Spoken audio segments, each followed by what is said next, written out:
Our topic for today is on the principle of mathematical induction. Okay, can you see the screen?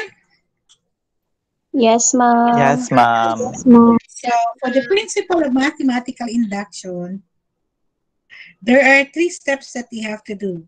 First is, but before the first step, you have to identify first your statement. So, you have to consider P sub n, that is a statement involving the positive integer n. And then, you have to make use of the following for your proof. The first one is to verify whether P sub n is true for n equal to n, that is for initial values of n. So if you start with 1, then you verify for n equals 1, n equals 2, if it's possible, up to n equals 3. Okay? So initial values of n. The next step would be, if it is true for initial values of n, then you can assume that it is true for n equals k. Then you have to show that it is also true for n equals k plus 1.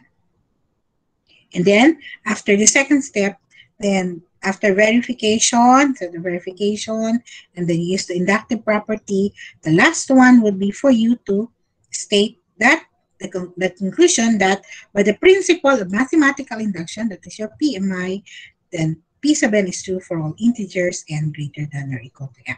Okay, so this is one method of proof, that is the principle of mathematical induction. Take a look at the first example. Ayan, example here. Prove that 1 plus 3 plus 5 plus the quantity 2n minus 1 is equal to n squared for all integers n greater than or equal to 1. I'm going to write that one here para i-prove ko siya na fresh, no? So we're going to prove ayun sulat.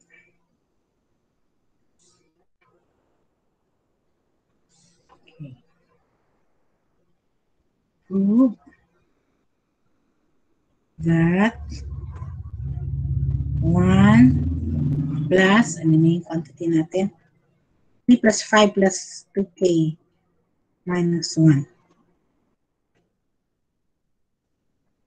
Ang kasi plus 5.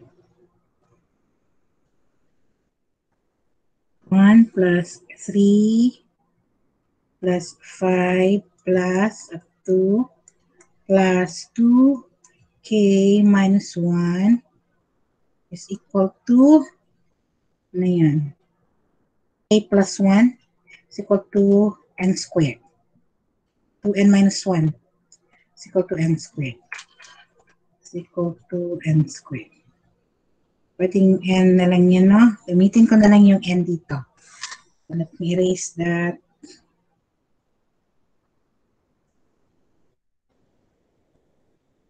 Galing yung mag-erase. 2n na lang yan, ha? 2n.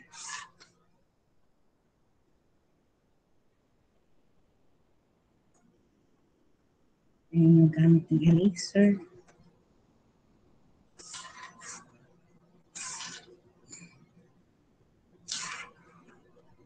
Let's see 2n. This is 2n. Okay. 2n as my 1 is equal to n squared. So what are we going to do first? First is you have to establish your P sub n. So let P sub n be 1 plus 3 plus 5 plus up to 2n minus 1 is equal to n squared. For all, ano yung question natin? For all n greater than equal to 1, di ba? Yan. For all integers n greater than or equal to 1. So, for all n greater than or equal to 1. Okay. So after establishing your P sub n, you have to verify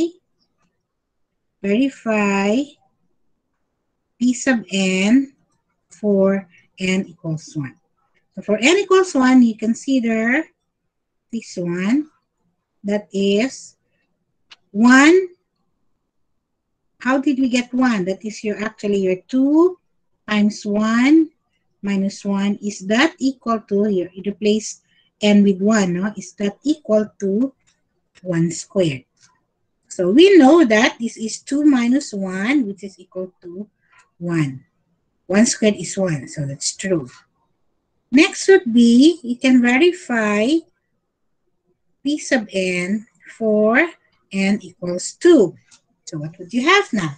You will now have 1 plus 2 times, you replace n here by 2. So 2 times 2 minus 1. Is that equal to, anong n natin? N equals 2. 2 squared. So the answer would be 1 plus 4 minus 1. But 1 plus 4 minus 1, 1 minus 1 would give us 4. Correct? So indeed, that is still true. So let's just try one more. Let's verify for n equals 3. So verify your p sub n for n equals 3. So you will have 1 plus 3 plus, what's the next number? 2 times 3 minus 1. Is that equal to n equals 3? 3 squared. We come up now with 1 plus 3 plus, this is 6 minus 1, that is 5. But what is 3 squared? That is equal to, so you verify. That's equal to, what's 3 squared equal to? 9. 9. Yes. 9. Very good. So 1 plus 3 plus 5, indeed that's equal to 9. So for initial values of n, it is true that 1 plus 3 plus 5 plus 2n minus 1 is equal to n squared. But remember, our problem is to prove that this is true. This is true for all n greater than or equal to 1. So our next step would be to assume that it is true for n equals k. Kasi diba, ang after ng 3, 4. So, kunyari, pag i-check na rin yan, correct pa rin. But we have to consider that we would like to know that it is true for all n greater than or equal to 1. So, kung isa-isahin natin yan, hindi tayo matapos-tapos, di ba? So, we now assume that it is true for k. Meaning to say yung next number. So, anong next number ng k? 4. Pwede po ang k na to is 1,000. Pwede ang k ninyo is 300. Diba? So, you just verify, I just assume that it is true for n equals k. Then after that, you try to find out, or you have to show whether it will also be true for n equals k plus 1. And because of that, by the principle of mathematical induction, if it is true for n equals k plus 1, the next number, by the principle of mathematical induction, you can now conclude that it is true for all n greater than or equal to 1. Okay? So, second step na tayo. The second step would be to assume that p sub n is true for n equals k. That is, suppose 1 plus 3 plus 5 up to plus, ano yan? You have 2k minus 1, na? 2k minus 1 is equal to k squared. Diba? Yun yan. 2n minus 1. So, replace n by k. It's equal to k squared. Then, we need to show that p sub n is true, oops, may underline, for n equals k plus 1. So, but if you already assume that it's true for a certain value k, kailangan natin ipakita na yung sunod na value, which is k plus 1, when you substitute it, it will also be true for p sub n. Huh? So let's see. So what do we want to show? We want to show, I'll just put an acronym here. W, we need to show, okay, WNTS. We need to show that 1 plus 3 plus 5 plus 2k minus 1 plus, the next number would be 2 times, you replace your k here by k, this one by k plus 1, and here by k plus 1. So you have 2 times k plus 1 minus 1 is equal to, replace k by k plus 1. So k plus 1 squared. This is what you want to show. Now by assumption, so let's move from here. So what do we have now? By assumption, we have 1 plus 3 plus 5 plus 2k minus 1 is equal to k squared. So we can add the next number on both sides. So adding 2k plus 1 minus 1 on both sides, we will have 1 plus 3 plus 5 plus 2k minus 1. So the next number is plus 2 times k plus 1 minus 1 is equal to, so you add also here, k squared plus 2 times k plus 1 minus 1. What property is this?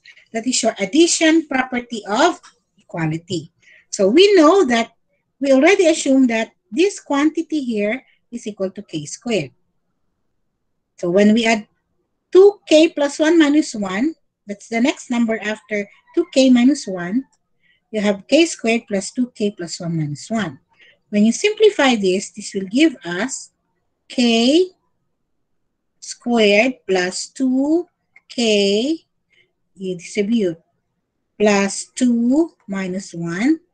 That should give us k squared plus 2k plus, what is 2 minus 1? 1. But what is k squared plus 2k plus 1? That is equal to k plus 1 squared. And we had shown, di ba?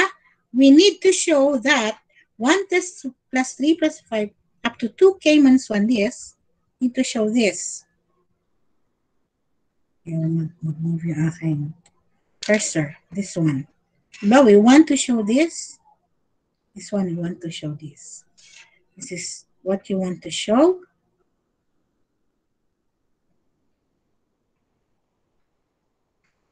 And you are able to show that here.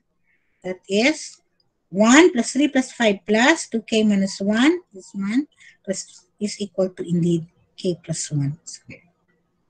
So, number 3, what would you have?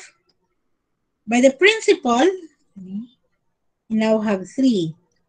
Therefore, by the principle of mathematical induction, P sub n is true for all. This time it's for all already. N greater than or equal to. N greater than or equal to. Ayan. N greater than. N greater than or equal to. Okay? I don't have my eraser kasi. So, is it clear? Anyone? Naintindihan? Ma'am, naunsa ng kasaka ng k plus 1, ma'am? Kana sa second step, ma'am. Aha na siya gikuha ng sa kanang sa k plus 1 ba, ma'am? Oo. Ani siya or dire? Ani? Kanang sa second na part. This one. Ani? Yes, ma'am. Okay. Diba, you have, we assume that P sub n is true for n equals k, correct? N equals k pa lang. Then, diba, na-show naman na to ganina na pag n equals 1, true siya. Ang sunod na number kay n equals 2, true gihapon siya. After sa 2, i-check na po na to, n equals 3, true gihapon siya. And then what we did was, kay daghan man kayo kung i-check na to tanan, nag-assume na lang ta na n equals k. Ang k can be 500, 300. Yung sunod, kung sa may sunod nga number after k, diba ang sunod na number after k is k plus 1. Correct? Nasundan dyan? Yes, ma'am. Okay. So, k plus 1 ang sunod. Muna siya nga, di ba, ang atong, kanima natin i-prove. 2 times, so, suppose that it is true up to 2k minus 1. So, sa magsunod nga number sa k, di ba, k plus 1. So, you replace this one is originally k, ang next number after k is k plus 1. 2 times k, your k is replaced by k plus 1. Nung man ang sunod nga number, kaya di ba after sa k, ang sunod nga number kay k plus 1. Nakuha? Pareho na ito siya, nagsugod na ito sa 3. Asa, 1, 2, 3. Nga, wala naman na ito i-check sa 4, di ba? So, kung i-check na ito sa 4, pananglitan ang k ni mo kay 3, ang 4, kay mo na siya ang k plus 1. Nagduha og 1. Nakuha na. Nakuha na. Wala pagyapon. Jan. Hello? Ma'am, pwede daw another example, ma'am, para mas masabtan doon na, ma'am. Okay. Sige. Basta ka ni siya. Na. Let's go to another one. Give you another one. Pero different lang siya na style. Magbalik ko ani pag diligapon na sabtan with another example. Okay? This one, you still have to prove by mathematical induction. Prove that n cubed minus n is divisible by 3 for all positive integers n. So, divisible daw siya by 3. So, when n equals 1, what will you have? Dili na lang ko mag-prove na lang ko ani. Prove that, sige. Prove that n cubed minus n is divisible by 3, tanyan kwan, for all positive integers n. For all positive integers n. We know that positive integers would start with 1. So this is the same as saying that n is greater than or equal to 1. So so this is the first step, no? Let P sub n be n cubed minus n is divisible by 3 for all, this notation for all, n greater than positive integer. So start with 1. Okay? Now, first one, verify for n equals 1. So start now n equals 1. What will you have? 1 cubed, so replace 1, minus 1 is equal to, ilan man na siya? 0. No? Is divisible by 3 because divisible by 3. 0 divided by 3 is 0. 0. Okay. Now, let us verify P sub n nani. Verify P sub n.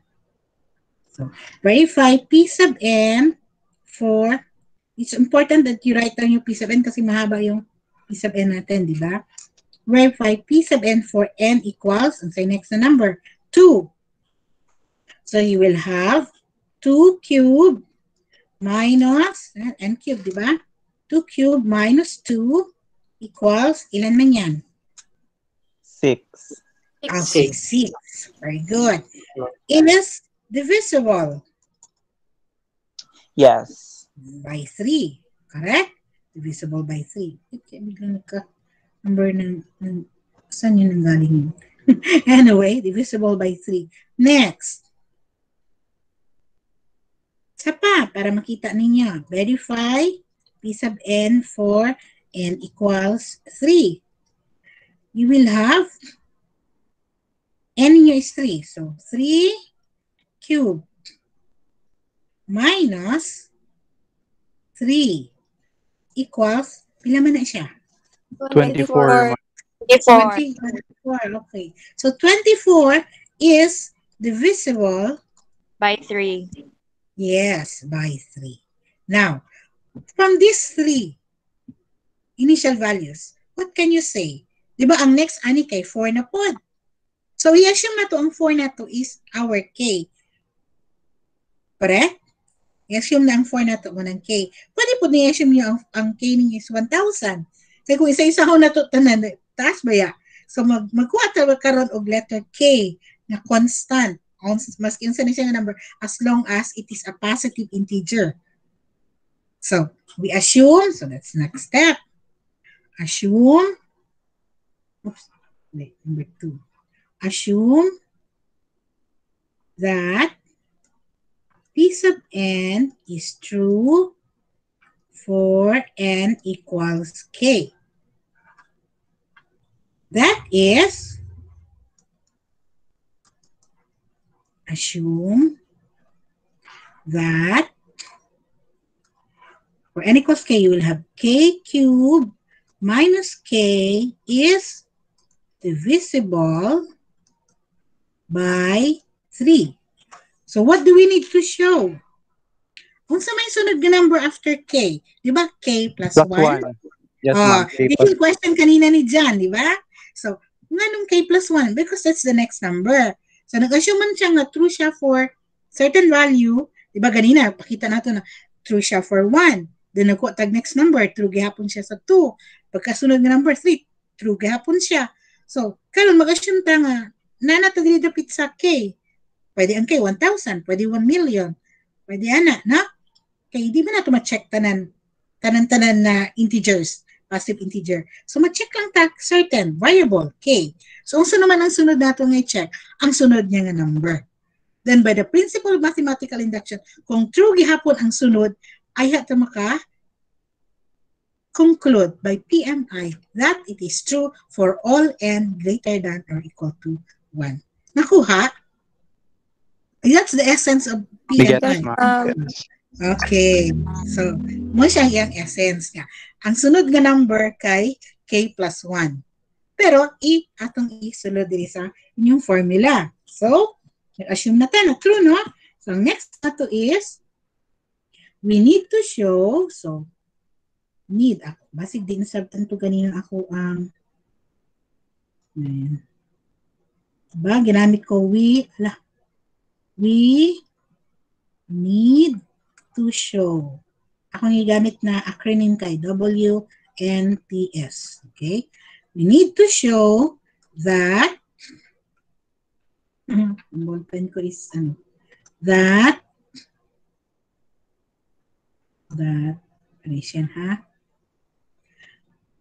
P sub n is also true for n equals k plus 1. That is, unsa itsura niya na karon? That is k plus 1. Kani, pulihan natong k cube diha. K plus 1 cube minus k plus 1. Pulihan natong k diri o k plus 1 is divisible by 3. So, kana yung i-show. Divisible by 3 siya. Now, by assumption, by assumption, we have k cubed minus k, don't forget that, is divisible by 3. Let's try to work on this. This is what we want to show. But k plus 1 cubed minus k plus 1, that is equal to k plus 1 cubed. By your special product formula, that is k cubed plus 3k squared plus 3k plus 1.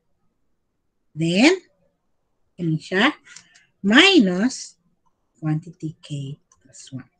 Now, if you are not familiar with the special product formula, what is k plus 1 cubed means? Saan ko yung isulat? Diba, recall, saan ko yung isulat? Mamaya ko na lang i-show. Basta, just accept it at this point para ma-continue ko lang yung proof, ha?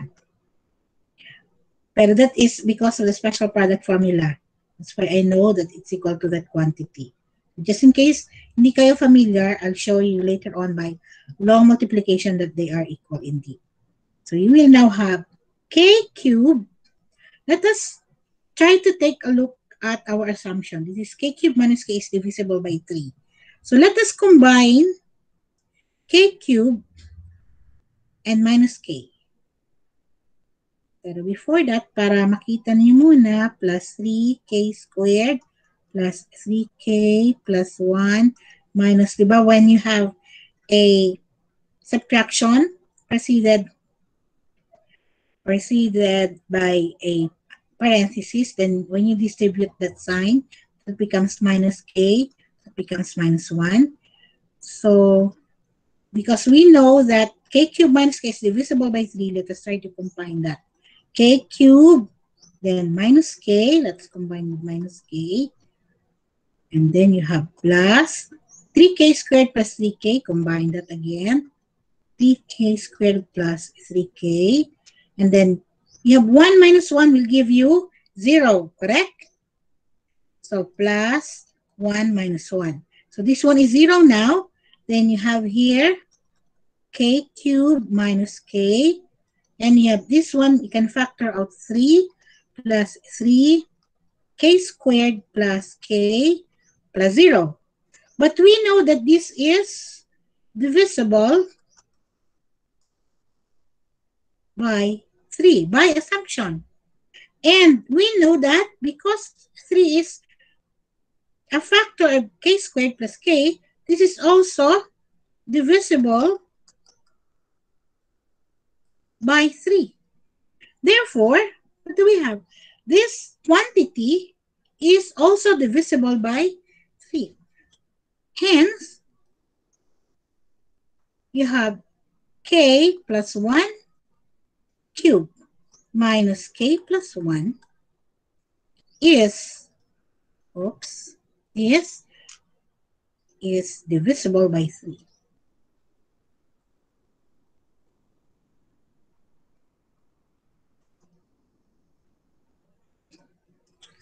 And because of that, you can now conclude by the principle of mathematical induction. Gawa tayo ng isang, kailangan ko ng, so, isulat dito na lang, number 3.